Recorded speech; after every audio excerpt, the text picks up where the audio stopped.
Hey, this is Ryan Phillips here, and this is my game from this evening against Glenn Bidari.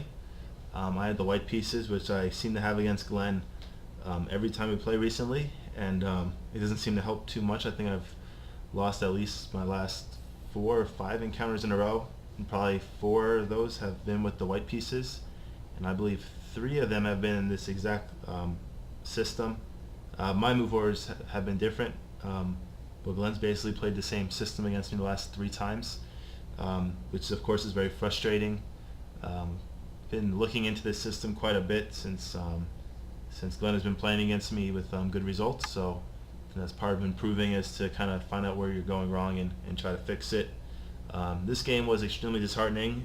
It was the last game that we were playing at the art house. The last weekly game. I guess we're having the state tournament there this next weekend, the 10th and the 11th. So, yeah, next weekend. So hopefully I'll leave the club with fonder memories. That's my hope and my goal. This system really teaches me how much I need to learn about chess because it's really been baffling what I'm supposed to do against this, and which you'll see. I hate pronouncing the name. Glenn told me how to pronounce it, and I think I forgot and still not able to pronounce it too well. I know it's actually the same name, the Gurgen Z or something in the Sicilian. So I guess this gentleman was a pretty good opening expert. He seemed to have anyone who has 2 openings named after them. Or 2 variations of an opening named after them is pretty impressive. So anyway, so the game went E4, G6, D4. So G6 is just kind of the modern, but Glenn transposed it to the Carol Khan. I think the modern, I don't know too much about the modern either. I think the modern can either transpose into like a perk or a King's Indian defense. I'm not sure if there's any other opening it can transpose into. Maybe also an accelerated dragon is a possibility. Other than that, I know sometimes it's like bishop G7, E5 ideas even, so I guess it's flexible. But generally, from my understanding, which isn't too great, it usually either transposes into a perk or King's Indian defense.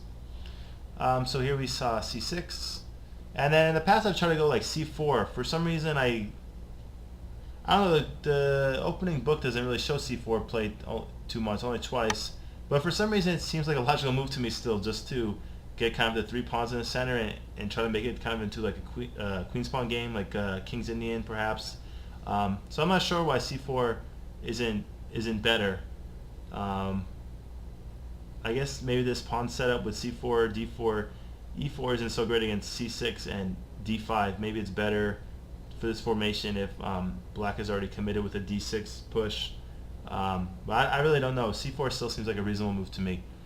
So here I played Knight C3. Just developing my pieces and going to like kind of a Carol Khan setup if Glenn plays D5. Which he did. I'm not sure if there's anything else he could play that would be better. I don't know what the opening book says. D6 would be interesting. I think this is like the Pribble variation of the perk. And I think here I could play F4 and go into, I think this is just an improved version of the Austrian attack. The idea is basically to go with the B5 push and kind of mess up my piece on the queen side, I believe, a little bit, gain space. But I don't think it's particularly strong plan if White knows what we're doing. And in fact, the computer is actually recommending D5 here on this move. So I think that probably says a lot about this variation. Although it's tough to face over the board. I think I've lost in the tournament to this variation. So I shouldn't be like too dismissive or critical of it. But if the computer is recommending you move to D-pawn again, probably should have just gone to D5 in one move. So anyway, so Glenn played D5, and now we're in the main line of this variation. So I've been reading up on this, and so I've been looking at a lot of games. Fischer played E5 against Petrosian, I think, in the 60s, and Petrosian, I think, equalized pretty easily, and the game was a draw. But I think E5 is very sharp. Even in the 60s and 70s, Fischer's chess, even by modern standards, I'd say it's very sharp. I did want to quickly comment on that. I was just reading some book I remember where they said Fischer's style was develop pieces, get castled quickly, and avoid danger, with your king. But I feel like that's really misleading from my following of his game. It seems like, yes, he gets his piece developed, yes, he castles quickly, but I feel like that's all part of like a opponent's setup, get the other rook in the game. It's not just about king safety, which of course he was valuing a lot. But it was also his castling when he castled. It always seemed like a kind of a aggressive idea to me more than just he's just castling just for the sake of castling. It always seemed like either he could sense some dangers coming up and he needed the castle, or it was part of an attacking plan to get the other rook in the game. So anyway, so I played h3, which I looked at, and I think this is a good move. And I think the computer's okay. I mean, e5 is a fine move. The problem with e5 is it gives this light square bishop to f5 square. And basically the h3 idea is just to kind of stop this bishop from getting any good squares. After d takes, e4, knight takes, if bishop f5, now knight g3 is even better with the pawn on g6, because the bishop normally retreats to g6 and now the square is not available. So it's actually it's amazing stuff you learn about chess. Even though Glenn's been giving me free lessons, or I guess I shouldn't say even though, due to Glenn giving me free lessons, I've kind of learned a lot even in these losses. And the one thing I noticed about this fianchetto, is that it usually takes away a square from the other bishop. So the fianchetto develops the dark square, but it removes a square that the light square bishop would like to go to in some variations. So in this variation, the whole idea that I'm trying to do is just stopping this light square bishop from finding any active squares. And basically in the Carol Khan, this light square bishop isn't supposed to be as bad as in the French. And my objective is to make it maybe not quite as bad as it would be in the French necessarily, but a bad bishop. So that was my attempt. So I played h3. And Glenn played h5 here, which I don't really like this idea with h3. So a lot of games we played, this h5 idea is very handy because the knight comes to h6 or something, or even f6, and it comes to g4. And sometimes this was a pain. I'm not sure. I can't remember the exact games, and it was analogous positions, but not exactly the same. But for whatever reason, I remember I couldn't play like h3 or f3, or it seemed like I don't really remember exactly why it was so hard to kick out the knight. But anyway, I remember this like h5 idea with knight g4 was one plan that Glenn came up with, which I think is very thematic in this variation. And also h5, h4 is thematic also, kind of fixing my pawns a little bit. But in this particular position, I don't really see the benefit. I'm already taking away the g4 square, and I'm not really threatening a g4 push myself. I didn't think so. So I'm not sure if Glenn was worried I was going to push with g4. That definitely wasn't an idea that I had no intention of that. So here I just played knight f3, which is a logical developing move. Bishop g7. And then here already I think I just realized how much I suck at chess. Not to be too hard on myself, but just being honest. I really had no idea what to do already.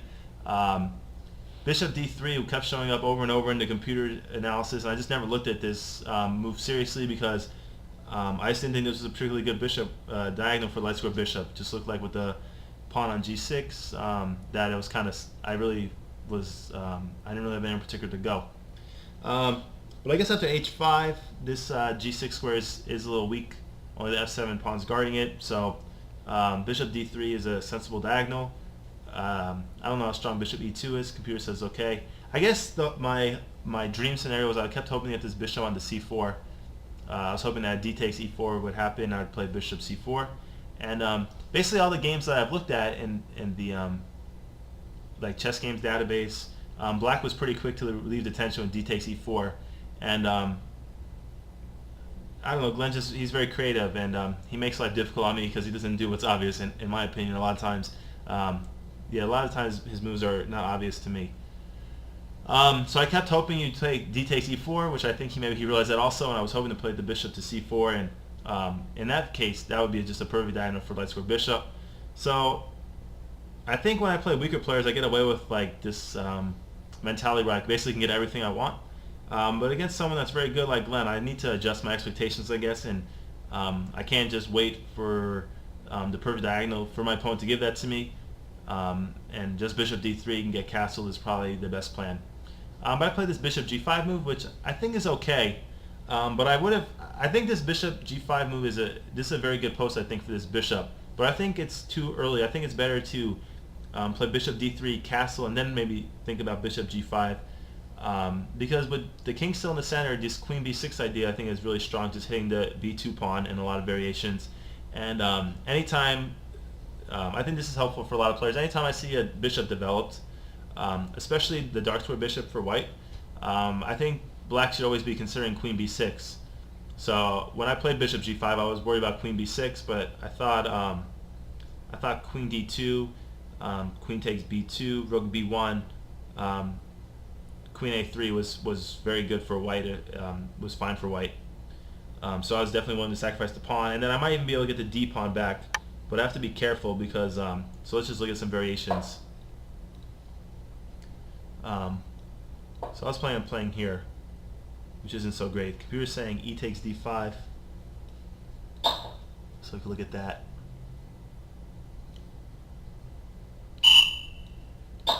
And I guess bishop d2. So yeah, this is a good move, bishop d2. I didn't really consider this as strong as I should have. I was planning on playing queen d2, and then on queen takes, rook b1, queen a3. Actually, I don't have anything to really worry about here. Oh no, this is the line I was worried about. Take,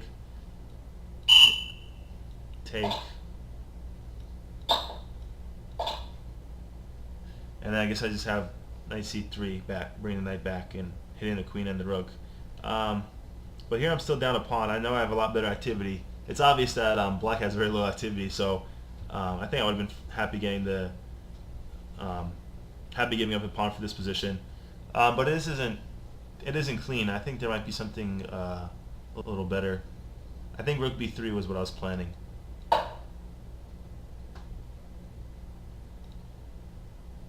And then queen to a5 was what I was considering.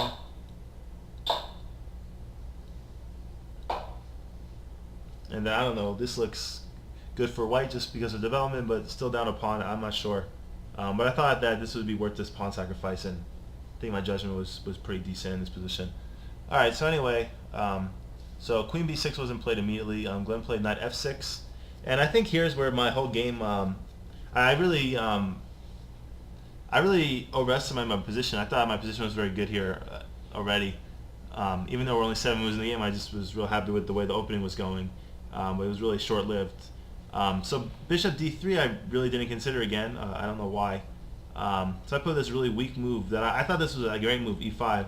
I thought, okay, I'm getting space here. I thought this position was going to be good for me. So I looked at this knight e4 variation which was played, and I took. And I really thought this was great for me. Even though I basically have given up the center for my pieces are running away. But I thought this knight on h4, even though being on the side of the board and not having any influence in the center at the moment, I really thought this was going to be a good knight. I was planning on playing like bishop c4, castling, and I thought black castle, I have this knight takes g6 idea. So again, I probably just underestimating Glenn, which I don't know. That's not true. I'm not underestimating him. I guess I'm overestimating my attacking chances more than. It doesn't really have much to do with. I'm not really thinking about Glenn's strength. Obviously, that's a given. It's very good. What I'm thinking about though is I overestimated my attacking chance. I thought that I could attack from this position. Even though my pieces are away from the center, I do have the nice pawn center of d4 and e5. But apparently it's not so nice. It kind of was a better French, I thought, for black. He got queen b6 in and c5, and the center that looks so great now is really weak. So I realized moving this knight to the side of the board like this was not the best, was not good for me. During the game I was really happy actually, but that was a wrong assessment.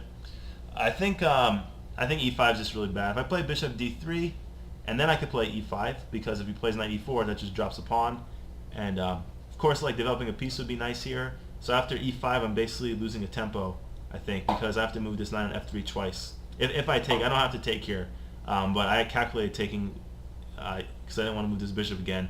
So if I move this bishop, but then I've lost the tempo also because I'm moving this piece twice. So either way, I kind of lost the tempo, and the question is the pawn center that I'm gaining, is that worth the loss of a tempo? And I don't think it is worth it. So e5 is a very bad move. I think if bishop d3 was played, I have a much easier game. I can castle and then come up with something active from that point.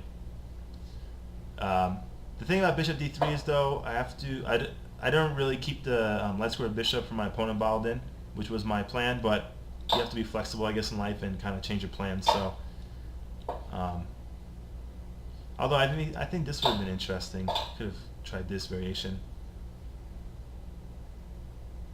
I don't know, even I guess it's just opposite colored endgames on colored bishops, so I don't know if this is so great. I guess it's like dead equality.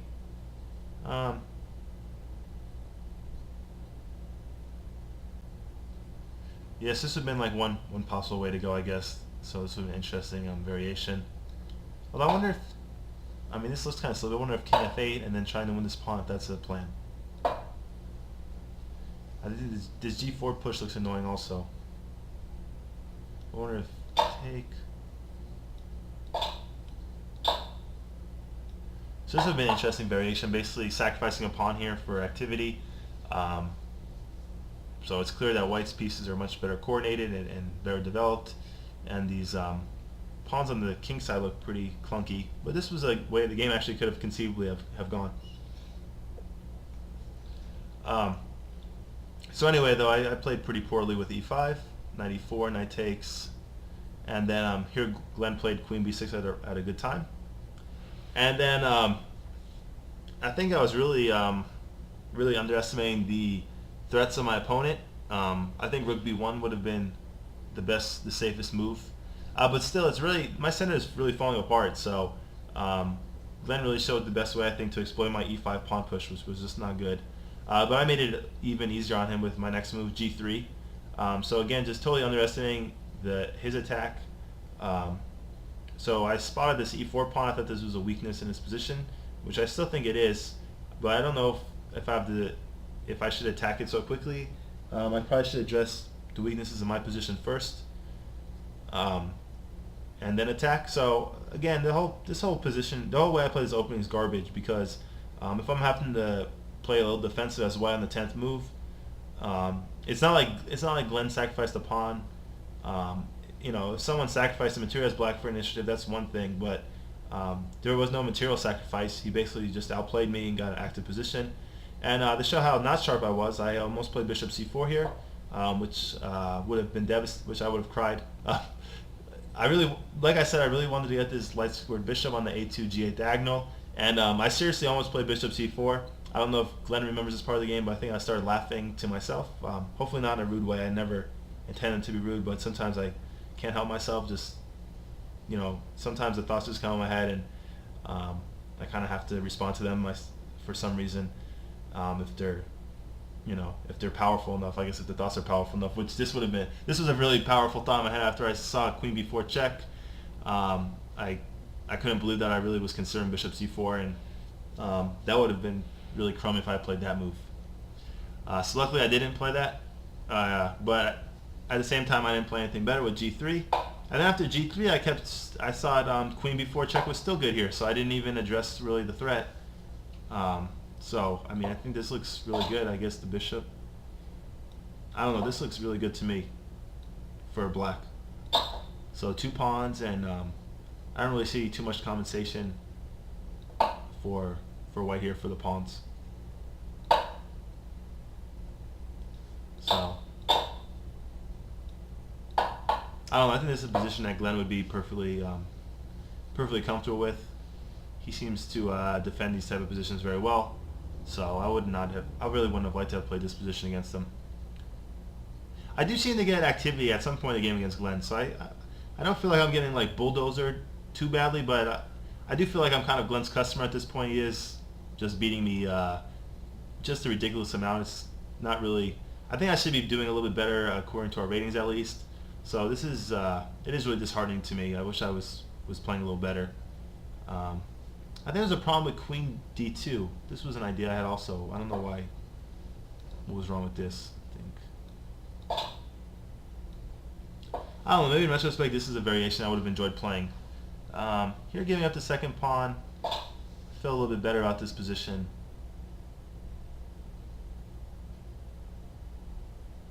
Yeah, I think queen b4 I would have liked. This is the move I would have played, and I think I would have enjoyed playing this type of position.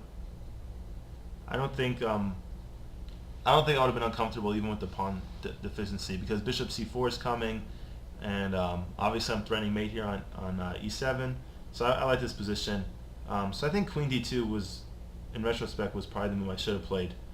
I think I talked myself out of it though for some reason. I can't really remember why. I think maybe I was just too worried about giving up the two pawns at the time.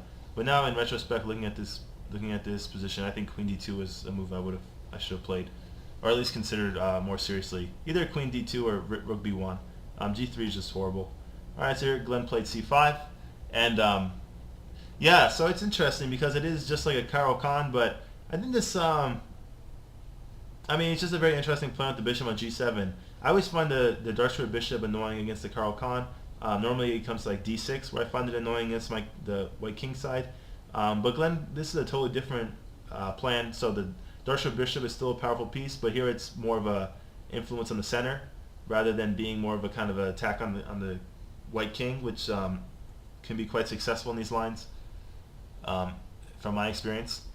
So anyway, I played queen e2 here, which the computer doesn't seem to like too much, but I I don't know. I think this was the best of a bad situation. If I would have played bishop g2, I didn't really care for this too much.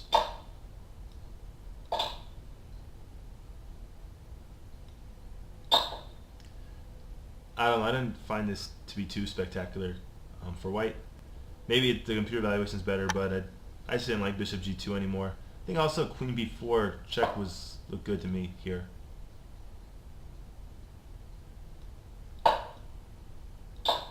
I don't know. Um, but anyway, I played queen e2, which I'm not too critical of this move. I think on queen takes b2. I don't remember what I was planning on playing. I think I was planning on playing.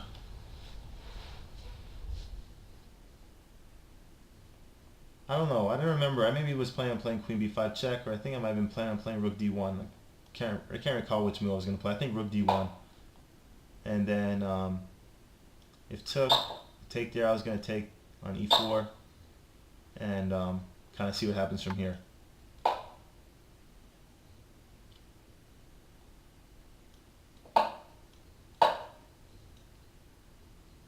So this is the variation, something like this. This is what I was thinking about playing. Okay, so anyway, so Glenn played c takes d4 here, and then I considered castle queenside for a while, and I'm not really sure why I ended up rejecting it. I think I was worried. I think I was worried about e3 or something. I don't know why I was worried about this move. It doesn't look very strong now. And I also think I was worried about bishop takes e5. But I don't know. This looks okay. I'm not sure why I was so worried about this.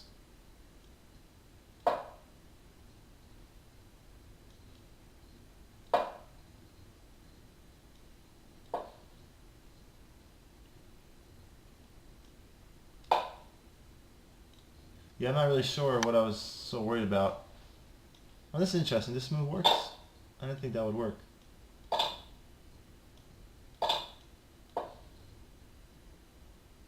Ah, so that's the idea. So we have checkmate threats. On f7. Is there something else I'm threatening now? What if he goes here, for example? I think queen f5. No, queen f5 is lose the queen. I'm not really sure what. Okay, that's the move. Yeah, that looks pretty decisive. All right. Yeah. So knight takes g6 could have been a threat if this variation had occurred. So I shouldn't have rejected castle queenside. That was pretty dumb of me. I took on e4, which I knew at the time was risky to go pawn grabbing, but I didn't want black to just take all my central pawns, so I figured this was an option. So here Glenn played a move which ends a pawn, but actually was I knew my position was bad. So as you can see, it's move 12, and I was white, and black is totally winning the game. So I didn't play the opening well at all, obviously.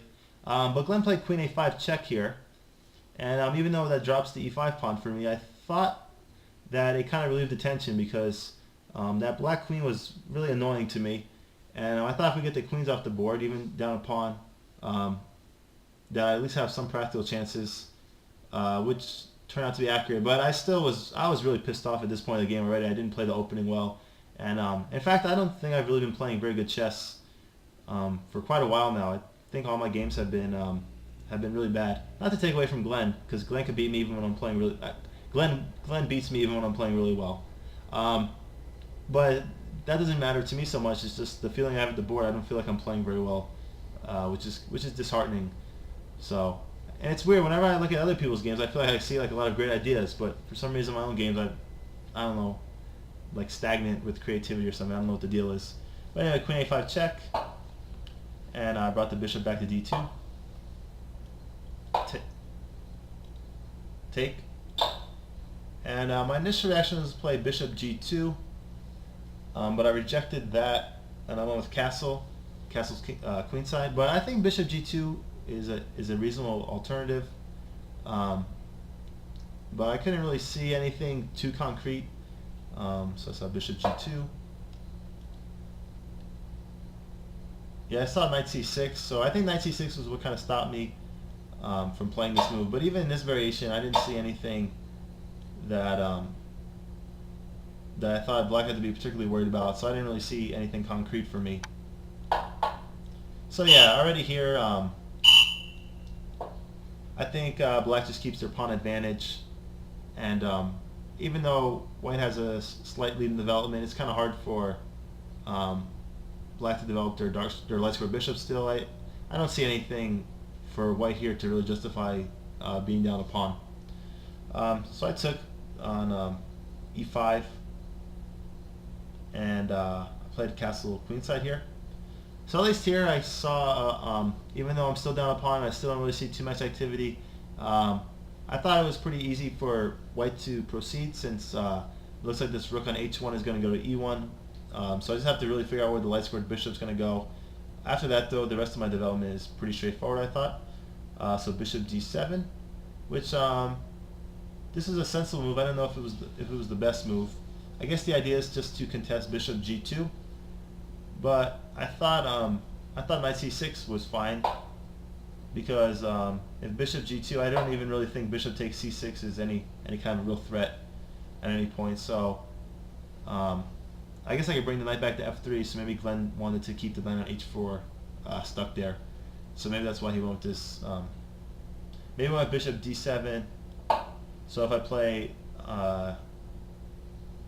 knight F3. He could play bishop C6 maybe? I'm not sure. Oh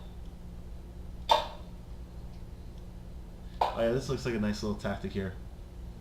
Yeah, this looks really nice. So I'm not really sure why he played bishop D7. If maybe he didn't see this line, or maybe he just thought that was a better way to develop his pieces. So after bishop D7, I played bishop C4. Which I thought was sensible. Again, I'm kind of fixated on my ideas I've been discovering, which I don't know. I think that's kind of how I am in life a little bit too. Just get like fixated, like this is a good idea, and then I have to make that good idea occur, even though there might be other really good ideas that are more natural in the position or in life. So I shouldn't be so fixated on making any specific idea work. I should be aware of the different ideas, of course, and then I should choose which one's best depending on the situation, not based on some preconceived notion of what is best, if that makes any sense. So I had bishop C6, which I thought made sense, and I played rook HE1 immediately because I didn't see really what else to play. Computer's saying I should have given more consideration to rook H to F1, but I'm not going to play this move in a million years. Just knowing the way my style is, I don't think I'll ever play this move. And rook H2, I definitely will never play this move. So rook HE1, just I don't understand chess as far as rook H2 goes. I have no idea what that means. So rook HE1 is how I understand chess. Connect your rooks, get into the open files in the center of the board. So this is the only move I'm ever playing here. There's absolutely no way I'm playing rook H2 here. Rook HF1, maybe that's something I could conceivably consider, but no, not really. I mean, rook is going to E1, and I played this move instantly. And I think Glenn was taken aback. Maybe he thought he missed. I don't think he thought he missed something, but maybe he thought that I had something really great in this position. Just the fact that I moved so quickly.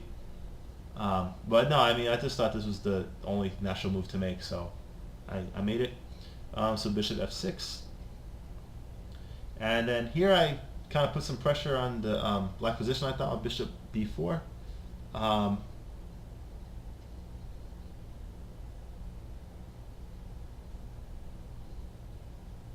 Yeah, I mean, Yeah, I mean, I don't really know what else to play in this position besides bishop b4. So computer showing f4 is a possibility. I guess we like the idea of f5 maybe, but no, bishop b4 I thought was a good move. And then here we saw b5 from Glenn. So I saw this when I played bishop b4. I saw that b5 idea. And the idea is if I played bishop b3, a5 just loses a piece for me. Well, the computer doesn't show us too big of an evaluation, so I must have something here. No, this is just losing a piece. I don't see any compensation at all. I guess I get, what do I get, 2 pawns, but no, this isn't compensation, I don't think. So yeah, so that was the idea with b5. So this was kind of a tough decision. I considered bishop e2 for a while, but I really didn't like blocking my rook on e1. I didn't like blocking the file. So after kind of a long think, I played bishop f1. So the idea with bishop e2 though is it's not going to stay there for long. It's going to go to f3, I was thinking. But it just, I don't know. I don't remember anything specifically I saw for black that I didn't like. I just thought that maybe it was kind of a slow plan. I think I realized that I was down a pawn and maybe just trading off pieces wasn't the best idea for me. So that's why I decided bishop f1 was a little better, keep the tension on the board, I thought. So I went bishop f1. And then Glenn played, I think, a mistake here. I think knight d7 was a good move. I was actually expecting him to play a5 here, which I'm not sure.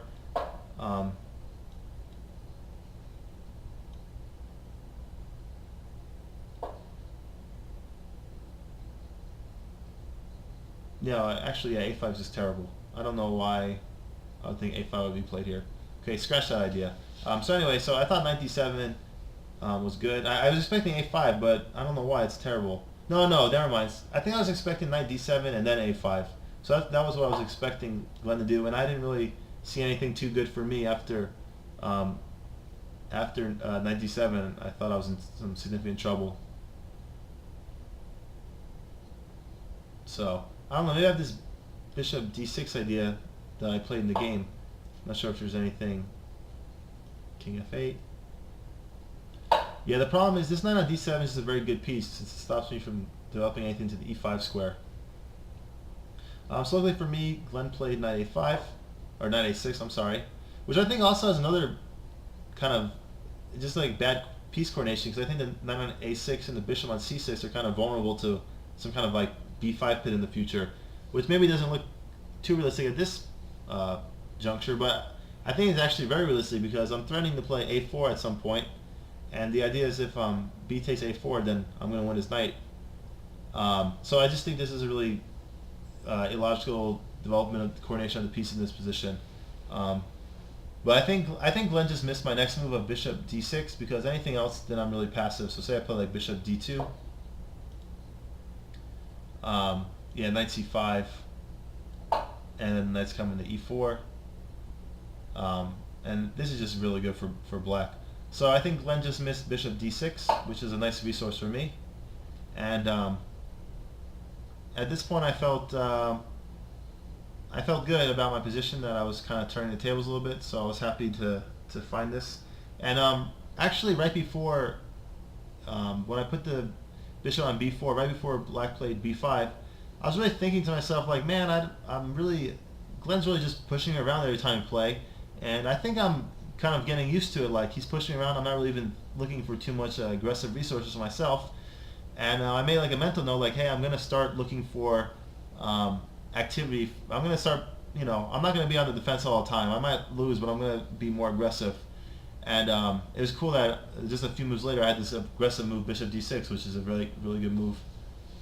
So maybe that's like the psychological aspect, which Glenn talks about quite frequently. So here we saw rook d8. Bishop e5. I really want to preserve the bishops because I think my dark bishop is better than my opponent's, but unfortunately bishop f4, which is the only other reasonable move, or I guess the only other move that doesn't just lose the bishop immediately, actually does lose it anyway with g5. I guess I could try a4 here.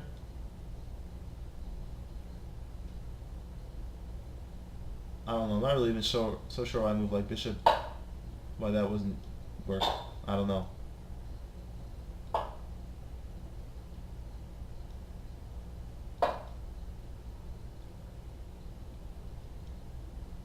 Okay, so knight c5 is a mistake. Let's say, I say knight c7. Okay, that would just hang the piece. Alright, let's scratch that move. Alright, so knight b4. Okay, best by test. Alright, now I have bishop d2, so counterattack. So I guess bishop f4 was actually not as bad as I thought. Well, no, actually, it is bad. I'm just not playing the best variation for black. So I guess this move d3,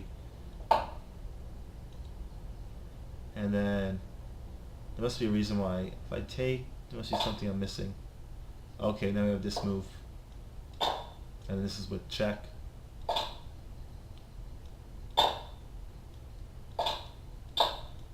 Alright, so anyway, that would, oh, you came in, that's not the move. What happens on that? Okay, now I'm hitting the b5 bishop, so it's interesting, the alignment of the pieces. I keep this e5 square, if a white rook gets there, it keeps hitting a black piece, so any square for this bishop that doesn't allow my rook on e5 to hit this bishop is a good square pretty much, so if I think anything else is fine. Nope, because now I have this. Yeah, this pin on the e-file is pretty deadly. But anyway, this obviously doesn't work. So bishop f4 is out of the question. So I played bishop e5. And I guess the computer's showing I pretty much equalized here, although yeah, I think I agree with that assessment. I was going to say that I prefer to be black still because of the pawn advantage, but I really don't feel that way. I think white has done a good job of fighting back here. So bishop takes, rook takes, and I don't see too much else. Say, I don't see castle. Yes, a4 idea is just very good.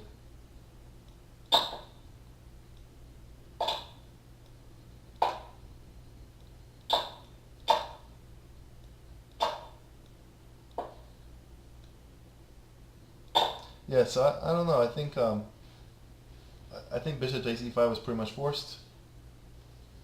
So that's what we saw. And then rook takes, and then knight c7 was played here just to protect the b5 pawn. And I think there's something wrong with rook b8. Let me think for a second. I think just a4 was fine. Then I remember f6. I was actually thinking I could play knight takes.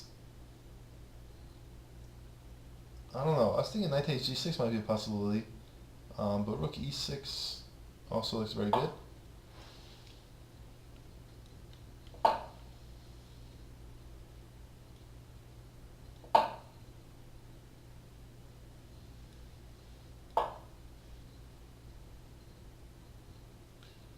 Okay, never mind. So yeah, rook h7.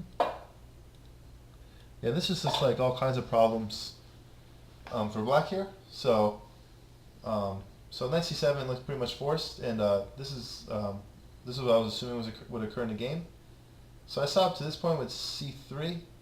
This is where I calculated, and I thought c3 was a great move, but it's a very bad move, which is very disappointing. I mean, I don't I don't know. This game just kind of shows me how little I know about chess, because here, all right, my minor pieces aren't that great, but neither are black's. But at least my king is relatively safe here. I mean, black's not castled, and this rook on h8 is terrible. So as far as I was thinking, it felt like I was almost up a whole rook in this position. But again, I mean, this knight on h4 is just so terrible, and this bishop on f1 isn't. I mean, this bishop on f1 is an interesting piece. It's on its original square, but it's also hitting this b5 square. So I thought it was a good bishop. So basically, the only piece that's bad is my knight on h4, whereas this rook on h8 is totally. I'd say it's almost as bad, if not worse, than this knight on h4 in this position. So I'm not sure. I'm not sure why white can't do more in this position. I think maybe it's just, I don't know, just one of those positions where the black position holds somehow. So the computer shows this nice line of knight f3 equalizing, which I didn't consider. This looks like a very complicated line. This would have been hard to see over the board, but apparently I take here. So it looks like I'm giving up the exchange, or actually it looks like I'm giving up a whole rook, but then I get the rook back with rook c8 check, and then I pick up this rook on h8, and here the bishop only has one square to retreat to, comes back to f3, and I get the pawn on b5, and this position's totally even, and I think all these moves were basically forced. I didn't see anything else. Okay, so after knight f3, I guess bishop takes f3 isn't forced, but after bishop takes f3, I think the rest of it was forced. But I don't know what else black could play. I mean, if they castle, I'm just gonna pick up the. Oh, I could play knight e5 actually. And then I'm gonna win a whole piece because if the bishop moves, I just win the knight on c7. And I think even just this looks good to me, winning the exchange. Oh no, never mind, because then we have knight e6. But this still looks pretty good to me. And then rook c7, I'm gonna pick up either the a or the e pawn, as knight c6 doesn't work because I could just take. So yeah, knight f3 would have been an interesting move, but I didn't really consider it, so I didn't look deeply enough into the position. I guess I played c3 rather quickly, as I thought I was going to win, but I miscalculated pretty badly. So Glenn played this nice move, king d7, and here I miscalculated. I thought I could play.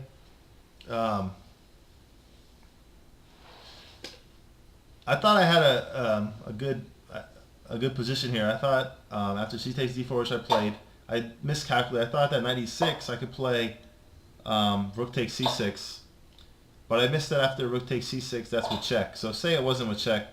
Say I don't know. Say a silly move's played like this. I could play d5 here, and then I'm going to fork to two pieces. So I get my material back, which is actually no, I get two pieces for the rook, and this is what I was hoping would occur. But again, I missed a check, and it actually doesn't work anyway because I also missed another variation. So I was planning on playing this variation, but apparently this variation isn't particularly good for white either. I don't know, there was something.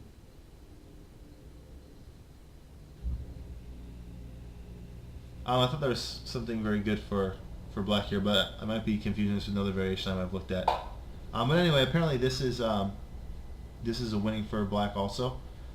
So all my analysis was pretty crummy in this position actually. I thought knight e6 was actually a big blunder when I first calculated this line, and then after when I looked at the position for a while on Glenn's time, I realized that knight e6 was perfectly fine, and in fact probably the best move, and that's what he played. So here I played rook c2, which I think rook c2 or rook c3 are very similar. I don't know if there's a variation that's different if I would have played rook c3. I also considered rook e5 for a while, which I thought was the best move at first, but I didn't see anything. I thought after knight here, yeah, I didn't see anything for white, because my idea was for putting the rook on e5 was I was hoping I'd take the b5 pawn, but now the knight on d4 is covering that pawn also. So yeah, it doesn't really do much for me. So that's why I rejected rook e5 after considering it for a while. So just rook c2. Knight takes d4. And I think this is better than rook takes. I think if rook takes, I was actually going to take. I was actually going to play f4 here. And I saw this far, and I thought I had more of a pull, but the computer's showing that I don't have much here either. But in my head, with the computer analysis and now with the actual position on the board, it's easy to see that this isn't too great for white. But in my head, I thought it'd be tougher for black to play than it looks like it actually is. In fact, so this is pretty disappointing. That this variation doesn't lead to much either. So I think just rook takes d4 would have been sensible also. But we saw knight takes d4, rook c to d2, and then we saw the knight back to e6. And he was also actually showing that this move is a good move, rook c8. And I guess the idea is take, bishop f3 check, and then Yeah, and then it looks like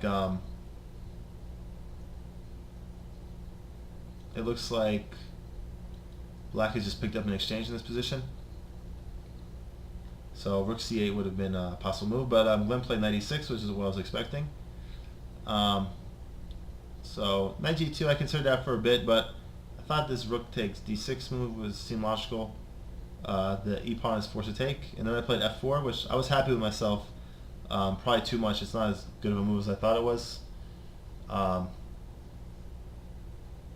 think in retrospect I would have played probably b3. And then at rook c8 I would have played king b2. And I think here, even though I'm lost still, I think it's far from trivial for black to win this position. I think he still has a lot of work to do. But the whole problem in this game is my knight on h4 is just an ugly piece. So that's kind of what you just kind of when you kind of discover what chess is about a little bit, and you figure out the difference in what's going on. It always seems like the better player gets the better minor pieces, and I think Jeremy Silman kind of pointed out in his book on how to improve your chess. Just like the good. That's how you can tell if a player is good. If they're always getting in most of the games, if they're getting the better minor pieces, you can kind of tell they're the superior player. And in this game, Glenn has by far the better minor pieces. Knight on e6 and bishop on c6 are much better than my minor pieces. So particularly this knight on h4 is just totally garbage. So yeah, in retrospect, I wish I would have played b3, but I played this f4 idea, which I was very happy about at the time. And the idea is just play f5 and try to make this knight on h4 useful. Even though f5, in this position I thought f5 was good, because if my opponent plays g5, I take his knight with check, and then I can retreat my knight to g2, and I just win a piece. So I thought it was advantageous for me in this position. So, but Glenn played rook c8, and I wanted to play king d2 here, but I was kind of worried about knight d4 for some reason, which computer showing isn't as great as knight c5 actually. So I think I kind of chickened out here with king b1, and then Glenn played this nice move, knight c5. I was expecting bishop e4 check immediately, and I was going to play bishop d3, and then I was expecting either bishop takes, rook takes, knight c5, or just knight c5 immediately. I think knight c5 immediately is what I was expecting, and I wasn't really sure what I was going to do here. I guess rook d3 looks sensible, just covering the g3 square. And I don't know. My king is really cut off. This rook cuts off my king pretty well, so I'm not sure if I have real drawing chances in this position, but maybe. It's even hard to develop this knight still. So say I go to g2 with the idea of going to e3. Once it goes to e3, my g3 pawns, I lost it. If I go to f3, then knight takes, and then knight e5 check. I don't know, king e6, rook takes g3, d takes e5, and I think this is totally winning for black also. So, but Glenn found an even better move. He played knight c5 here, which I thought was an excellent move. And then I was going to play b3, but I rejected b3 and b4. I thought just knight e4 was very good, just threatening knight c3, check, forking my king and my rook. So apparently rook d3, but I don't know, this doesn't look too great to me. This is interesting. I don't know if this variation would have occurred in the game, but it looks like an interesting line, to say the least. Yeah, I don't think this variation would have occurred in the game, but there's other ways for black to play for an advantage in this position. So anyway, so I played a3 just to kind of give my king a left on a2, and even though it's a light square, my opponent's light square bishop, I thought with my rook covering the d5 square for now that this was a perfectly fine left for me to create at this moment. So anyway, I saw rook e8, which is a very nice move by Glenn, just tying my pieces down and trying to infiltrate via e3. So I played g4 here. Just I really had no idea what was going on anymore, to be honest. I was pretty resigned that I didn't really think my position was very good, and I thought I was going to lose. But I still had to fight on, of course. So H takes, and then here I was expecting Rook H8, which I think would have been a good move. Um, I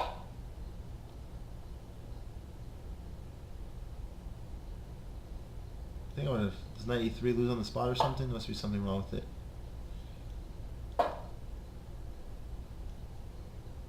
Yes, this doesn't work too well for White either, but at least I have some activity, I guess. So anyway, so Glenn kind of kept with his plan though. He played Rook E3, which I wasn't really expecting this move here. I didn't think it was all that great, but it wasn't a bad move by any stretch. He's basically paralyzing me. I'm going to be in Zugzwang, it felt like, any time. So it was kind of torturous. This was not a fun game to play, especially this end game. I wasn't enjoying myself too much at this point, to say the least. So I played G5, and then Glenn played Rook G3. So basically my knight is just totally cut off. I can't go to G2, can't go to F3, and yeah, this is... I don't know how else to put it. It's just very disheartening when your pieces are tied down like this and there's really nothing you can do. So it's very frustrating. So I played Rook E1 for no other. I just really need to make a move, and I didn't really know what else to play. So there wasn't too much thought behind it other than that. So Knight D3. So I thought take was made sense because my last square bishop was not really doing too much anyway. And then I went with F5. And then here I was hoping for Rook H3 when I would have just played F takes, because if Rook takes H4 I have this G7 move.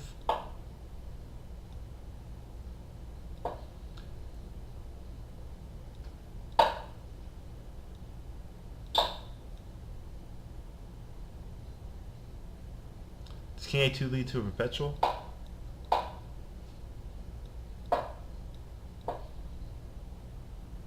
That would have been interesting. So anyway, though, I would have played King C2, though I'm sure of this in this position, and this looks like it should be a win for White with best play. Although it's not trivial, it looks like still a lot of complications here. I don't know if King E7. I don't know, is this move playable? Oh, this looks kind of passive. I guess it's a playable move though, but. Anyway, yeah, this looks like this is what I was hoping for in the game. I actually didn't see this Rook E4 move here. This would have been nice, because the idea is if I take, and then King moves, and then King H7, Bishop H7, I'm sorry. And then with the pawn, well, even without this pawn, I mean, if I play G6, just Bishop G8 stops everything. So anyway, though, I was hoping for Rook H3, but Glenn found the much better move, Rook D4. So I just took here, and then here we can see the idea of Rook D4 very clearly. The idea is if I take on G6, we have Bishop E4 check, forking my king and my knight. So in this position, I decided it was a good time to resign. I think Glenn turned his phone on, so I think it was the Kasparov equivalent of putting the wristwatch back on. So yeah, the game was over, and I don't know, man. This loss really bothered me because I've been studying this line. So the fact that I didn't get anything out of the opening, and then Glenn made the inaccuracy with Knight A6, and I basically equalized. But I thought my position was winning. So when I played C3, I was looking for attacking ideas to try to win the game. So the fact that that move is actually doesn't lead to anything close to that. I didn't evaluate that position correctly either. At the same time, I don't think I'm going to find Knight F3 very often. That looked like a very complicated line that I'm not really too upset that I missed. But of course, if I want to get better, then that's where improvement is. Spotting lines like that. So that's something I'll be conscientious of. So I learned a lot from that position. Without the king being castled, this Rook C8 threat was actually a legitimate threat. But yeah, mainly the opening was just bad. I think 5 was a significant blunder. If I played Bishop D3, it's probably a different game. Not saying I wouldn't have lost still, but maybe I wouldn't have lost. I don't know what would have happened. And then I think in this position, just to cover one more thing, if I play Knight takes G6, check. I was thinking maybe I have some kind of ideas with like like knight checks and trying to push the G pawn, but I have nothing, so that's why it was a good time to resign. If I had something, if I had anything at all to build on, where I could try to make this past G pawn into something, I would have played on, but this is absolutely hopeless here. So anyway, yeah, so E5 was a bad move. Um, Other than that, and G3 of course. So the opening in G3 and E5 were very bad moves. So I have to be more cognizant before making these silly pawn moves. And I think Glenn just understands chess a lot better than I do still. So that's obviously a big factor in his success against me. And he doesn't blunder very often either, which helps him out. The fact that he missed bishop d6, I think he'll probably be a little upset at himself for that. But it was still a complicated position for White to actually get real equality. So yeah, I appreciate you watching. I feel like there's more I want to say. The video is so long already, but I feel like there's more I want to talk about this game.